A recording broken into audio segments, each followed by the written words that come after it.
Hello everybody and welcome back to our English lessons. This is our lesson for the first grade high school. In today's lesson we will wrap up the topic art. We have been discussing this topic for several lessons now.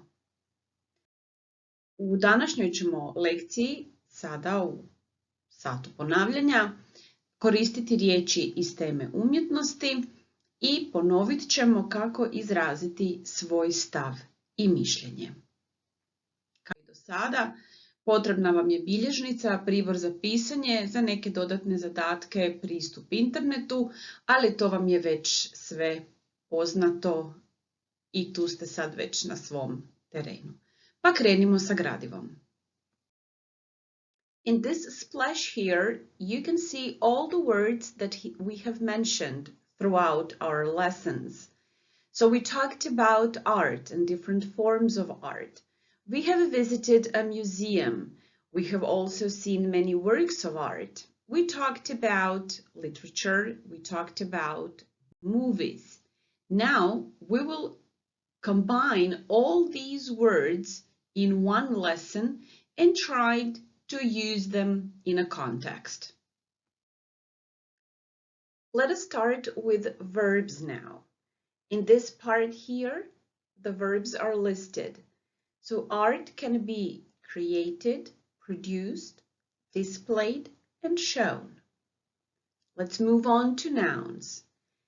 We've mentioned forms of art. There are also artworks. Somebody who likes collecting pieces of art is art collector, and somebody who loves works of art very much is art lover. We can also use different adjectives when talking about art. So art can be modern, visual, great, abstract. You can also add all the other adjectives we have mentioned to this list. And finally, three useful expressions: a piece of art, a collection of art, and by, which introduces the artist who has produced a piece of art. Let's put these words into context now. Here is a short text on art. Please read the text carefully and try to fill in the gaps. You can stop the video now and read the text for yourself. Good luck. Let's check it. Art is all around us. It has been so since the earliest days in human history. People have been creating various works of art: drawings, sculptures, paintings, graffiti, music, poems, stories. These pieces of art have been displayed in museums, in art galleries, and in modern times at unusual venues. I've been to an exhibition in an old factory. Art lovers go anywhere to see a new collection by their favorite artists. Now, in this gap here, pieces also fits. That is also okay. So people have been creating various works or pieces of art. That is also correct. Well done.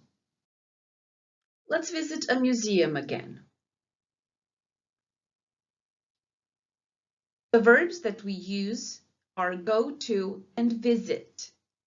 So we can say, let's go to a museum or let's visit a museum. There are art museums, history museums, science museums, and other different kinds of museums we can visit. The adjectives we can use are local, national, town museum. A museum can also be private and public. And there are two prepositions that are usually used: at and in. Let's see the difference. At the museum means at the location. For example, there is a new exhibition at the town museum. In the museum means inside the building, as for example, there is a gift shop in the museum. We have also marked World Theatre Day. Do you remember? So let's go to the theater once again. Be careful of the spelling. There are two options, so you choose which one you prefer, British English or American English version. Again, we can say go to a theater or visit a theater.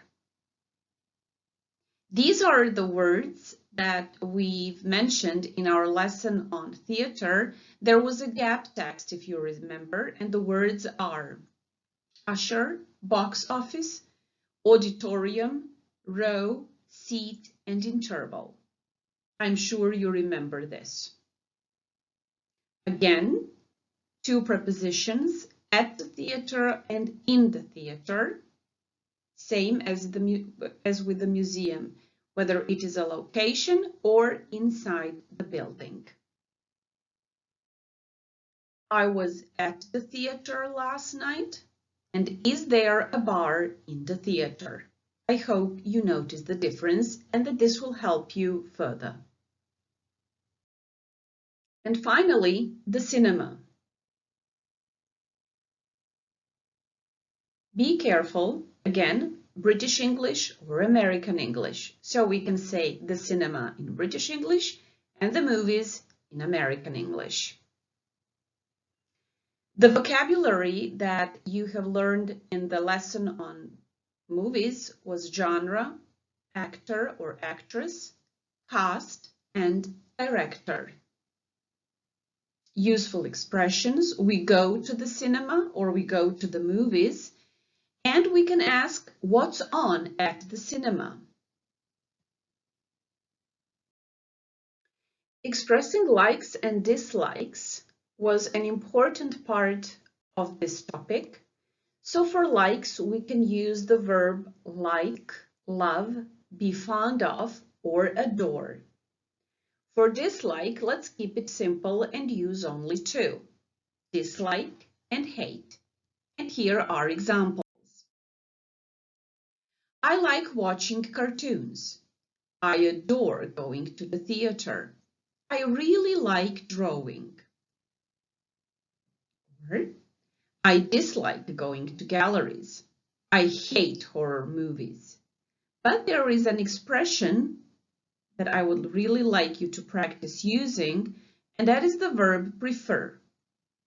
I prefer reading a book to watching a movie. Be careful, don't forget to when using the verb prefer. I prefer reading a book to watching a movie. It means that you like reading books more than watching a movie. Here are potential questions that you might hear when talking about art. Have you ever visited a gallery? Have you ever been to the opera? Have you ever been to a concert? And possible answers are, I have never visited a gallery. I have never been to the opera. I've been to many concerts. Take a closer look to these sentences. What have they got in common? Which words are repeated in the sentences?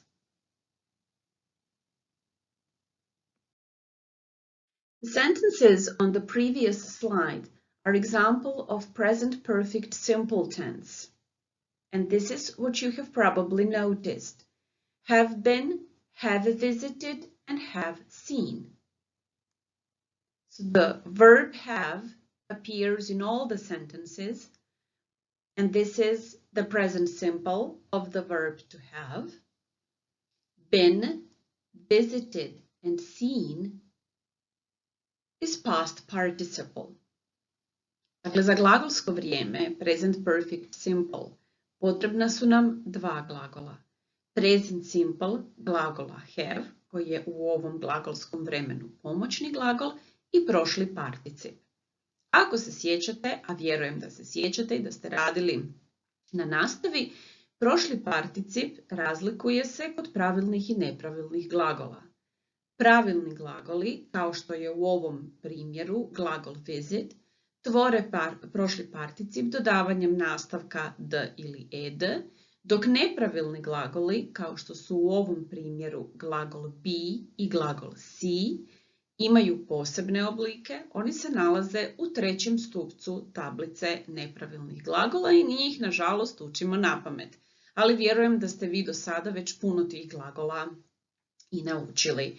Ono što je vrlo važno reći za present perfect simple jest da je to glagolsko vrijeme za koje je vrlo teško naći par u hrvatskom, pa onda se tu vrlo često učenici znaju zabuniti.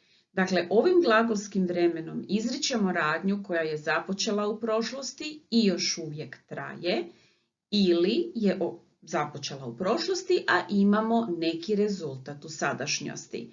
Budite pažljivi kada govorite o svojim nekim iskustvima i kada čujete pitanje have you ever, koristiti dakle present perfect simple u odgovoru. Kao i za svako glagolsko vrijeme, tako i za ovo, imamo vremenske oznake koje nam pokazuju o kojem se glagolskom vremenu radi. Za present perfect simple to su ever, never, to ste i vidjeli u rečenicama koje smo imali na prethodnim slajdovima, zatim yet, since, already i for. Vjerujem da ste vježbali puno sa svojim nastavnicima u učionici i savjetujem vam da potražite i dodatne vježbe na internetu koje će vam pomoći upravo u ovoj pravilnoj i upotrebi glagola, ali i u pravilnoj upotrebi vremenskih oznaka. Pa pogledajmo na dodatnim primjerima kako koristimo vremenske oznake u rečenici. Have you ever been to a concert? I have never been to a gallery. I haven't seen The Hobbit yet. I have already read all his books. And here is the final task in this lesson. The bit.ly provided here takes you to a web page where you will find the quiz. This is the lucky wheel. When you spin the wheel, the arrow will point to a question you need to answer. All the questions are related to art, and these questions will help you talk about art more freely. Please use this activity to revise everything that we have learned in this topic, and this will be a perfect way for you to prepare for your assessment. And finally, here is a simple I can table. So after this unit, you are supposed to be able to express your likes and your dislikes. You are supposed to talk about different forms of art and to use present perfect simple tense. While practicing and while using the wheel in the previous slide, you can tick which column you best fit in. This will be an opportunity for you to check on which parts of the topic you still need to spend some more time. I wish you good luck. I hope you had fun. Please stay home and stay safe, and see you next time. Bye, everybody.